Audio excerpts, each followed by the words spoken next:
ಆತ್ಮೀಯ ಮಂಡ್ಯ ಜನತೆಗೆ ವಿಜಯ ನಿರಾಣಿ ಮಾಡುವ ನಮಸ್ಕಾರಗಳು. ನಮ್ಮ ರೈತರಿಗೆ ಅನುಕೂಲವಾಗಲಿ ಎಂದು ರೈತ ಬೆಳೆದ ಆ ಬೆಳೆಗೆ ಒಂದು ಸೂಕ್ತವಾದ ಮಾರುಕಟ್ಟೆ ಪಾವತಿಸಲು ಸುಮಾರು 22 ವರ್ಷಗಳ ಹಿಂದೆ ನನ್ನ ಪೂಜ್ಯ ತಂದೆಯವರಾಗಿರ್ತಕ್ಕಂಥ ಶ್ರೀ ಮುರುಗೇಶ್ ನಿರಾಣಿಯವರು MRN ಸಮೂಹ ಸಂಸ್ಥೆಯನ್ನು ಸ್ಥಾಪಿಸಿದರು. MRN ಸಮೂಹ ಸಂಸ್ಥೆ ಇವತ್ತಿನ ದಿವಸ 6 ಸಕ್ಕರೆ ಕಾರ್ಖಾನೆಗಳನ್ನು ಕರ್ನಾಟಕದಲ್ಲಿ ನಡೆಸ್ತಾ ಇದ್ದೇವೆ. ಈ 6 ಸಕ್ಕರೆ ಕಾರ್ಖಾನೆಗಳಲ್ಲಿ ಸುಮಾರು 70,000ಕ್ಕಿಂತ ಹೆಚ್ಚು ನಿರುದ್ಯೋಗಿ ಯುವಕರಿಗೆ ಉದ್ಯೋಗವನ್ನು ಸೃಷ್ಟಿ ಮಾಡಿ ಇವತ್ತಿನ ದಿವಸ 70,000ಕ್ಕಿಂತ ಅಧಿಕ ಜನ ನಮ್ಮ MRN ಸಮೂಹ ಸಂಸ್ಥೆಯಲ್ಲಿ ಕೆಲಸವನ್ನು ಮಾಡುತ್ತಿದ್ದಾರೆ. ನಮ್ಮ 6 ಕಾರ್ಖಾನೆಗಳಲ್ಲಿ ಸುಮಾರು 1,20,000ಕ್ಕಿಂತ ಹೆಚ್ಚು ರೈತ ಕುಟುಂಬಗಳು MRN ಸಮೂಹ ಸಂಸ್ಥೆಗಳ ಮೇಲೆ ನಿರ್ಭರರಾಗಿರ್ತಕ್ಕ ಸಕ್ಕರೆಯ ನಾಡು ಎಂದೇ ಕೀರ್ತಿ ಪಡೆದಿರತಕ್ಕಂಥ ಮಂಡ್ಯ ಜಿಲ್ಲೆಯಲ್ಲಿ ಪಾಂಡವಪುರ ಸಹಕಾರಿ ಸಕ್ಕರೆ ಕಾರ್ಖಾನೆ ಸುಮಾರು 6 ವರ್ಷಗಳಿಂದ ಸ್ಥಗಿತಗೊಂಡು ಕಾರ್ಖಾನೆ ಯಾವುದೇ ರೈತರಿಗೆ ಆಗಲಿ ಯಾರಿಗೂ ಅನುಕೂಲವಾಗದಂಥ ಒಂದು ಪರಿಸ್ಥಿತಿಯಲ್ಲಿದ್ದು ಈ ಕಾರ್ಖಾನೆಯನ್ನು ವಾಪಸ್ ರೀಸ್ಟಾರ್ಟ್ ಮಾಡಿ ಅಲ್ಲಿನ 4 ತಾಲೂಕಿನ ರೈತರಿಗೆ ಅನುಕೂಲವಾಗಲಿ ಎಂದು ಸರ್ಕಾರ ಒಂದು ಟೆಂಡರನ್ನು ಕರೆಯುತ್ತೆ.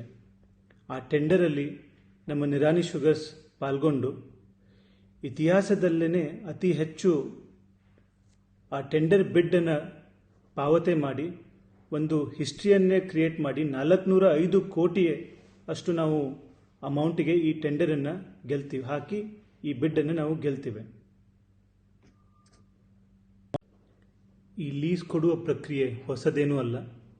ಈ ಹಿಂದೆ ಕೂಡ 19 ಫ್ಯಾಕ್ಟರಿಗಳನ್ನು ಕರ್ನಾಟಕ ಸರ್ಕಾರ ಲಾಂಗ್ ಟರ್ಮ್ ಲೀಸನ್ನು ಮಾಡಿ ಪ್ರೈವೇಟ್ ಕಂಪನಿಗಳಿಗೆ ಸಕ್ಸಸ್ಫುಲ್ ಆಗಿ ನಡೆಸಿ ರೈತರಿಗೆ ಅನುಕೂಲವಾಗಲಿ ಅನ್ನುವಂಥ ಒಂದು ಪ್ರಕ್ರಿಯೆ ಹಿಂದೆ ನಡೆದಿರ್ತಕ್ಕಂಥ ಉದಾಹರಣೆಗಳು ನಮ್ಮ ಮುಂದೆ ಇದೆ.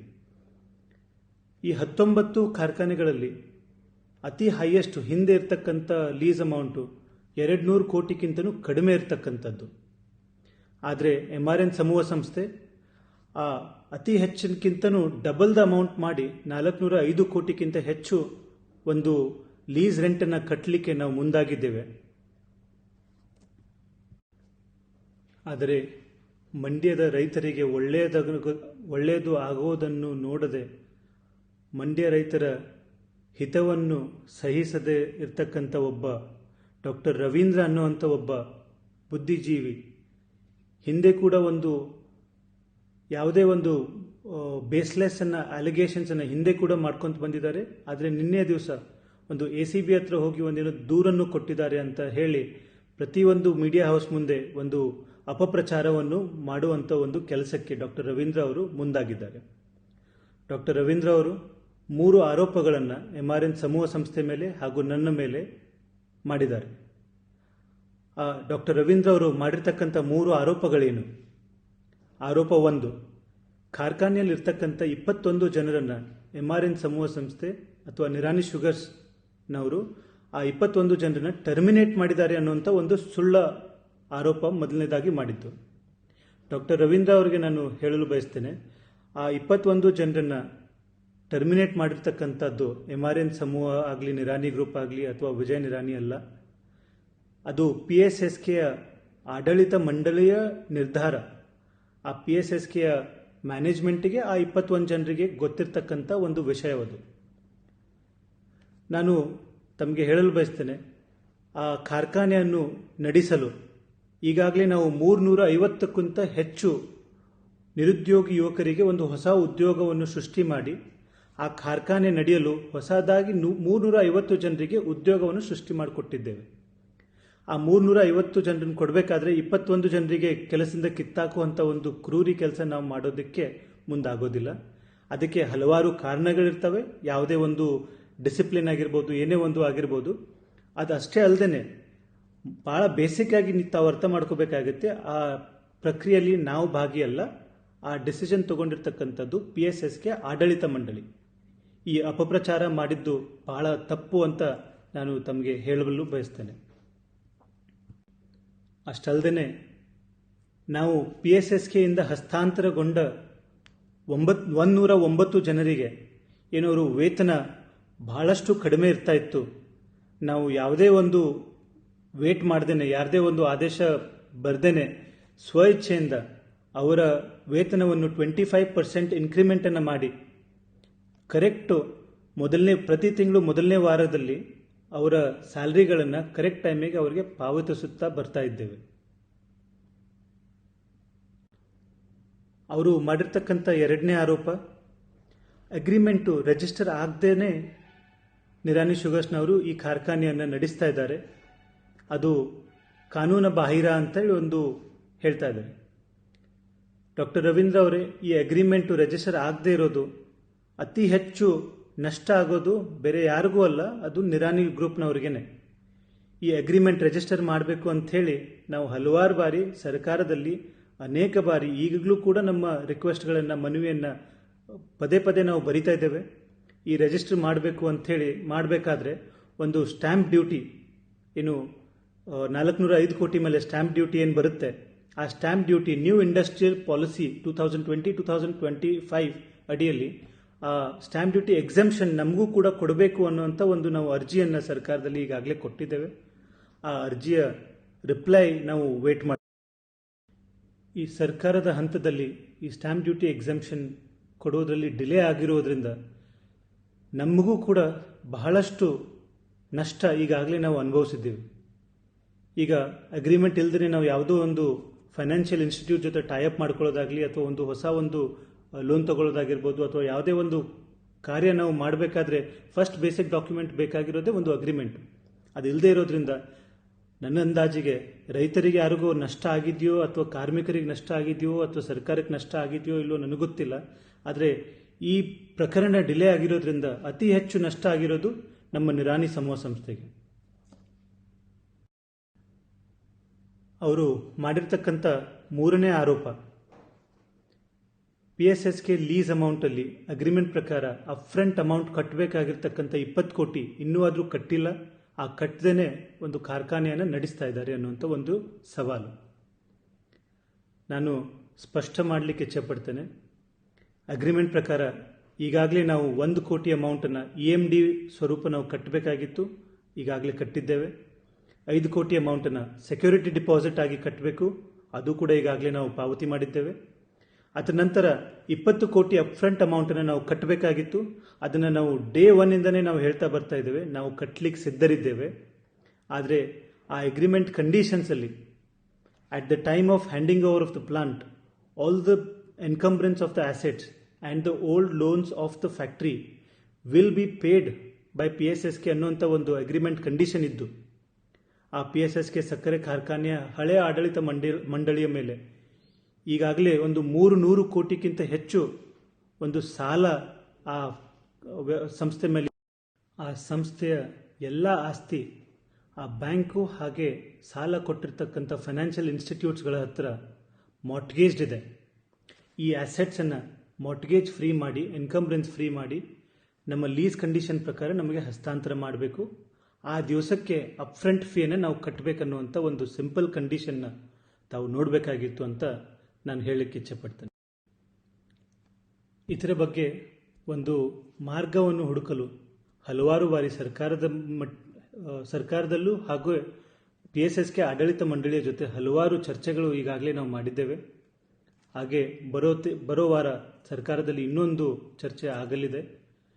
ಅಷ್ಟು ಅಲ್ಲದೆ ಈ 280 ಕೋಟಿ ಹೇಗೆ ಪಾವತಿ ಮಾಡಬೇಕು ಅನ್ನುವಂಥ ಒಂದು ಜವಾಬ್ದಾರಿಯನ್ನು ಡಾಕ್ಟರ್ ರವೀಂದ್ರ ಅವರು ತಗೊಳ್ಲಿಕ್ಕೆ ಸಿದ್ಧರಿದ್ದರೆ ನಾವು ಈ ಕೂಡಲೇ ಆ ಫ್ಯಾಕ್ಟ್ರಿಯನ್ನು ಅವರಿಗೆ ಆಪರೇಟ್ ಮಾಡಲಿಕ್ಕೆ ಅಥವಾ ದಾರಿ ಹುಡುಕೊಡ್ಲಿಕ್ಕೆ ನಾವು ಅವ್ರ ಕಡೆಯಿಂದನೇ ಮಾರ್ಗ ಕೇಳಲಿಕ್ಕೆ ನಾವು ತಯಾರಿದ್ದೇವೆ.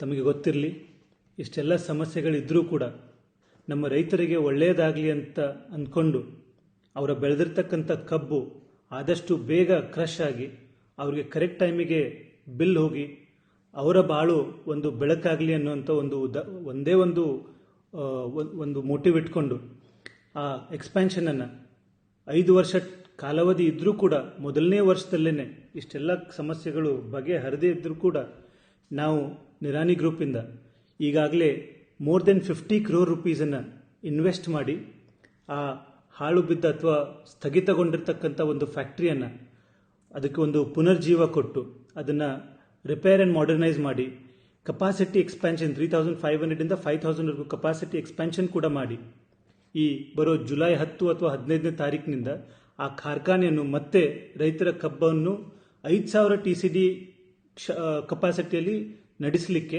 ಈಗಾಗಲೇ ನಾವು ರೆಡಿ ಮಾಡಿಕೊಂಡಿದ್ದೇವೆ. ಅಲ್ಲದೆ ಡಾಕ್ಟರ್ ರವೀಂದ್ರ ಅವರಿಗೆ ನಾನು ಹೇಳಲಿಕ್ಕೆ ಇಚ್ಛೆಪಡ್ತೇನೆ, ನಾವು ಹಿಂದೆ ಕೂಡ ಇದೇ ಮಾತನ್ನು ರೈಟಿಂಗಲ್ಲಿ ಕೂಡ ಕೊಟ್ಟಿದ್ದೇವೆ. ಈಗಲೂ ಕೂಡ ನಾನು ನಿಮಗೆ ಹೇಳ್ತಾ ಇದ್ದೀನಿ, ಆ 300 ಕೋಟಿ ಅಮೌಂಟ್ ಏನಿದೆ, ಆ 300 ಕೋಟಿ ಯಾವ ರೀತಿ PSSKನವರು ಅದನ್ನ ಬಗೆಹರಿಸ್ತಾರೋ ಅನ್ನೋಂಥ ಒಂದು ದಾರಿ ತಾವು ಹುಡುಕೋದಾದಲ್ಲಿ ನಾನು 24 ಗಂಟೆ ಟೈಮ್ ಒಳಗಡೆ ನೀವೊಂದು ದಾರಿ ಸಿಕ್ಕರೆ 24 ಅವರ್ಸ್ ಒಳಗೇನೆ ಆ ಅಮೌಂಟನ್ನು ಕಟ್ಟಲಿಕ್ಕೆ ಹಿಂದೆ ಕೂಡ ರೆಡಿ ಇದ್ದೀವಿ, ಈಗಲೂ ಕೂಡ ನಾವು ರೆಡಿ ಇದ್ದೇವೆ. ಅವ್ರು ಮಾಡಿರ್ತಕ್ಕಂಥ 4ನೇ ಆರೋಪ ಫ್ಯಾಕ್ಟ್ರಿಲಿರ್ತಕ್ಕಂಥ ಸ್ಕ್ರ್ಯಾಪನ್ನು ಮಾರ್ಕೊಂಡಿದ್ದಾರೆ ಅಂತ. ನಾನು ಮತ್ತೆ ಅವರಿಗೆ ಹೇಳಲಿಕ್ಕೆ ಬಯಸ್ತೇನೆ, ಆ ಅಗ್ರಿಮೆಂಟ್ ಕಾಪಿಯನ್ನು ಮತ್ತೆ ತಾವು ಎತ್ತಿ ಒಂದು 4 ಸರ್ತಿ ನೋಡಿ. ಅಲ್ಲಿರ್ತಕ್ಕಂಥ ಪ್ಲಾಂಟನ್ನು ಎಕ್ಸ್ಪ್ಯಾನ್ಷನ್ ಮಾಡೋ ಟೈಮಲ್ಲಿ any scrap that is generated out while replacing or modernising the plant, ಆ scrap it belongs to the lease holder ಅನ್ನುವಂಥ ಒಂದು ಪದ ತಮಗೆ ಕಾಣಿಸ್ಲಿಲ್ಲ ಅಂತ ಅನ್ಸುತ್ತೆ. ಅದು ತಮಗೆ ಬೇಕಾದರೆ, ಯಾರಿಗೂ ಕೂಡ ಬೇಕಿದ್ರೆ ಆ ಸ್ಕ್ರ್ಯಾಪು ಎಷ್ಟು ಕ್ವಾಂಟಿಟಿಯಲ್ಲಿ ಎಲ್ಲಿ ಹೋಗಿದೆ ಅನ್ನುವಂಥದ್ದು ಪ್ರತಿಯೊಂದು ಡೇಟಾ ರೆಕಾರ್ಡ್ಸು, ಗೇಟ್ ಎಂಟ್ರೀಸು ಎಲ್ಲ ನಮ್ಮ ಹತ್ರ ಇದೆ. ಯಾವಾಗೂ ಕೂಡ ಯಾರೂ ಕೂಡ ಬಂದು ಅದನ್ನ ಚೆಕ್ ಮಾಡ್ಬೋದು. ಆ ಸ್ಕ್ರ್ಯಾಪ್ ಅಮೌಂಟಲ್ಲಿ ತಾವು ಇಷ್ಟೊಂದು ಯೋಚನೆ ಮಾಡ್ತಾ ಇದ್ದೀರಿ. ಆ ಮಂಡ್ಯದ ಜನರಿಗೆ ಒಳ್ಳೇದಾಗಲಿ ಅಂತ ಯೋಚನೆ ನಮಗೆ ಎಷ್ಟು ಮಟ್ಟಿಗೆ ಇದೆ ಅನ್ನೋಂಥ ಒಂದು ಉದಾಹರಣೆ, ನಾವು ಏನೂ ಡಾಕ್ಯುಮೆಂಟ್ ಇಲ್ಲದೆ ಇದ್ರೂ ಕೂಡ ಈಗಾಗಲೇ 50 ಕೋಟಿಗಿಂತ ಹೆಚ್ಚು ನಾವು ಖರ್ಚು ಮಾಡಿ ಆ ಪ್ಲಾಂಟನ್ನು ಎಕ್ಸ್ಪ್ಯಾನ್ಷನ್ ಮಾಡಿ ಆ ಪ್ಲಾಂಟನ್ನು ನಾವು ಜನರಿಗೋಸ್ಕರ ರೆಡಿ ಮಾಡಿಟ್ಟಿದ್ದೇವೆ. ಅದು ತಾವು ಕೇವಲ ಅದು ಕನಿಷ್ಠ ಮಟ್ಟಿಗೆ ಇದನ್ನಾದರೂ ಅಲ್ಲಿ ಸಾಮಾನ್ಯ ಕಣ್ಣಿಗಾದರೂ ಕಾಣುವಂಥ ಒಂದು ಇದು, ಅದನ್ನು ಯಾಕೆ ನೋಡಲಿಲ್ಲ ಅನ್ನೋಂಥದ್ದು ನನಗೆ ಗೊತ್ತಿಲ್ಲ. ಡಾಕ್ಟರ್ ರವೀಂದ್ರ ಅವರು ಒಬ್ಬ ವಿವೇಕಿ ಅಂತ ನಾನು ಭಾವಿಸ್ತೇನೆ. ನಾನು ಮತ್ತೆ ಅವರಿಗೆ ಆ ಟೆಂಡರ್ ಅಗ್ರಿಮೆಂಟಲ್ಲಿ ಏನೇನಿದೆ ಅದೇ ರೀತಿ ಕೇನ್ ಕಮಿಷನರ್ ಆಫೀಸ್ಗೆ ಹೋಗಿ ಚೆಕ್ ಮಾಡ್ಕೊಳ್ಳಿ, ಅಥವಾ ಪಾಂಡವಪುರದ ಆಡಳಿತ ಮಂಡಳಿ ಹತ್ರ ಹೋಗಿ ನಾನು ಹೇಳಿದಿರ್ತಕ್ಕಂಥ ಎಲ್ಲವನ್ನು ಚೆಕ್ ಮಾಡ್ಕೊಳ್ಳಿ. ಆ ಚೆಕ್ ಮಾಡಿ ಸತ್ಯ ಏನು, ಅದರಲ್ಲಿ ಏನಿದೆ, ಅದರ ಹಿಸ್ಟ್ರಿ ಏನಿದೆ, ಹಿಂದೆ ಮುಂದೆ ಎಲ್ಲ ಅರ್ಥ ಮಾಡ್ಕೊಳ್ಳಿ ಅಂತ ನಾನು ಮತ್ತೆ ಅವರಿಗೆ ಸಲಹೆಯನ್ನು ಕೊಡ್ತೇನೆ.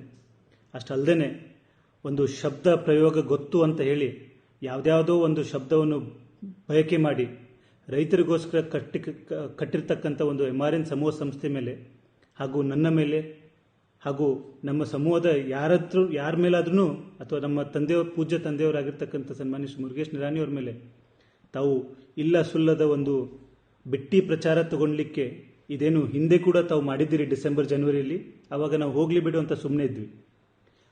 ಆದರೆ ಮತ್ತೆ ಆ ತಪ್ಪನ್ನು ಹೋದ ಸತಿ ತಾವು ಕ್ಷಮೆ ಕೇಳಿ ಮತ್ತೆ ಈ ಸತಿ ಕೂಡ ಅದೇ ತಪ್ಪನ್ನು ಮಾಡ್ಲಿಕ್ಕೆ ಹೋಗ್ತಾ ಇದ್ದೀರಿ.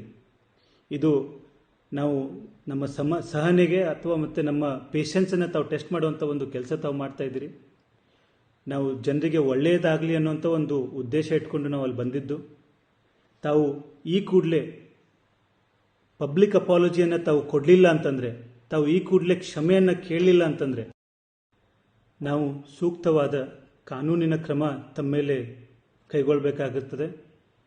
ತಮ್ಮ ಮೇಲೆ ಈ ಕೂಡಲೇ ಒಂದು ಭಾಳ ಕಠಿಣವಾದಕ್ಕಂಥ ಒಂದು ಡಿಫೆಮೇಷನ್ ಕೇಸನ್ನು ಹಾಕಲಿಕ್ಕೆ ನಾವು ಆಗುತ್ತೆ ಅಂತ ನಾನು ಮತ್ತೆ ತಮಗೆ ಎಚ್ಚರಿಕೆಯನ್ನು ಕೊಡಲಿಕ್ಕೆ ಇಚ್ಛೆಪಡ್ತೇನೆ. ಡಾಕ್ಟರ್ ರವೀಂದ್ರ ಅವರೇ, ನಮ್ಮ ಉದ್ದೇಶ ಅಷ್ಟೇ, ಅಲ್ಲಿನ ಜನರಿಗೆ ಒಳ್ಳೆಯದಾಗಲಿ, ಅಲ್ಲಿನ ಕಾರ್ಮಿಕರ, ರೈತರ ಹಾಗೂ ಸಮಾಜದ ಎಲ್ಲ ಜನರಿಗೆ ಒಳ್ಳೆಯದಾಗಲಿ ಅನ್ನುವಂಥ ಒಂದು ಉದ್ದೇಶ ಇಟ್ಕೊಂಡು ನಾವು ಬಂದಿದ್ದು.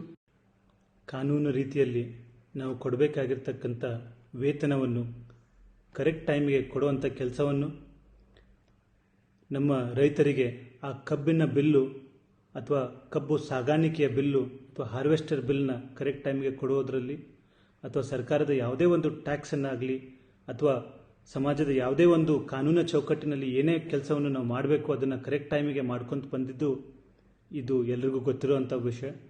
ಅದು ನಾವು ಕರೆಕ್ಟಾಗಿರೋದ್ರಿಂದನೇ ಇಲ್ಲಿವರೆಗೂ 5,000ದಿಂದ 70,000 TCDವರೆಗೂ ನಾವು ಅಭಿವೃದ್ಧಿಯಾಗಿ ಬಂದಿರುವಂಥದ್ದು. ಇಲ್ಲ ಸಲ್ಲದ ಆರೋಪವನ್ನು ಮಾಡಿ ಏನೋ ಒಂದು ಪ್ರಚಾರವನ್ನು ಅಥವಾ ಪ್ರಚೋದನೆಯನ್ನು ಮಾಡುವಂಥ ಒಂದು ಕೆಲಸ ತಾವು ಇದೇ ರೀತಿ ಕಂಟಿನ್ಯೂ ಮಾಡಿದ್ರೆ ಅದು ಯಾರಿಗೂ ಒಳ್ಳೆಯದಾಗುವಂಥದ್ದಲ್ಲ. ತಾವು ತಿಳಿದವರಂತ ತಾವು ನಾನು ಮತ್ತೆ ಭಾವಿಸಿ ಇದರಲ್ಲಿ ಇರ್ತಕ್ಕಂಥ ಸತ್ಯ ಏನು ಸುಳ್ಳೇನು ಅನ್ನೋಂಥದ್ದು ಮತ್ತೊಂದು ಸತಿ ಪರಿಗಣನೆ ಮಾಡಿ ಮುಂದೆ ಇದಷ್ಟೇ ಅಲ್ಲದೆ ಯಾವುದೇ ಒಂದು ಕೆಲಸ ಮಾಡಿದ್ರೆ ಒಂದು ನಿಜ ಅನ್ನೋ ಒಂದು ಅರ್ಥ ಮಾಡ್ಕೊಂಡು ಕೆಲಸ ಮಾಡಿ ಅಂತ ನಾನು ಇನ್ನೊಂದು ಸತಿ ತಮಗೆ ಒಂದು ಬುದ್ಧಿ ಮಾತನ್ನು ಹೇಳಿ ನಾನು ಇನ್ನೊಂದು ಮಾತು ಹೇಳ್ತೇನೆ. ಇದಕ್ಕಿಂತ ಬೆಟರ್ ಆಗಿ ನೀವು ಅಥವಾ ಯಾರಾದರೂ ಆಗಲಿ ಈ PSSKನ ಕರೆಕ್ಟಾಗಿ ಆಪರೇಟ್ ಮಾಡಲಿಕ್ಕೆ ರೆಡಿ ಇದ್ದರೆ ಈಗಲೂ ಕೂಡ ನಾವು ಆ ಕೀಯನ್ನು ಅಲ್ಲಿದ್ದಲ್ಲೇ ಬಿಟ್ಟು ನಾವು ವಾಪಸ್ ಹೋಗಲಿಕ್ಕೆ ಕೂಡ ರೆಡಿ ಇದ್ದೇವೆ ಅನ್ನುವಂಥ ಒಂದು ಮಾತನ್ನ ತಮ್ಮ ಮುಂದೆ ನಾನು ಹೇಳಲಿಕ್ಕೆ ಇಚ್ಛೆಪಡ್ತೇನೆ. ಅಲ್ಲಿನ ಜನರಿಗೆ ಒಳ್ಳೆಯದಾಗಲಿ ಅನ್ನೋಂಥ ಒಂದು ಉದ್ದೇಶ ಇಟ್ಕೊಂಡು ನಾವು ಬಂದಿದ್ದು, ಮುಂದೆ ಕೂಡ ನಮ್ಮ ಉದ್ದೇಶ ಅಲ್ಲಿನ ಜನರಿಗೆ ಒಳ್ಳೆಯದಾಗಲಿ ಅಂತ. ಅದ್ರ ಜೊತೆಗೇನೆ ನಾನು ನಿಮಗೂ ಕೂಡ ಒಳ್ಳೆಯದಾಗಲಿ ಅನ್ನೋಂಥ ಒಂದು ಪ್ರಾರ್ಥನೆಯನ್ನು ಆ ಭಗವಂತನಲ್ಲಿ ಮಾಡಿ ತಮಗೆ ಒಂದು ಒಳ್ಳೆಯದೊಂದು ಕಲೆಕ್ಟಿವ್ ಅಥವಾ ಒಂದು ಪ್ರೊಡಕ್ಟಿವ್ ಒಂದು ಆ ದೇವರು ಯೋಚನೆ ಮಾಡುವಂಥ ಶಕ್ತಿ ತಮಗೆ ಕೊಡಲಿ ಅನ್ನೋವಂಥದ್ದು ಮತ್ತೊಂದು ಸರ್ತಿ ಭಾವಿಸಿ ತಮ್ಮೆಲ್ಲರಿಗೆ ನಾನು ವಂದನೆಗಳನ್ನು ಹೇಳಲಿಕ್ಕೆ ಇಚ್ಛೆಪಡ್ತೇನೆ. ಧನ್ಯವಾದಗಳು.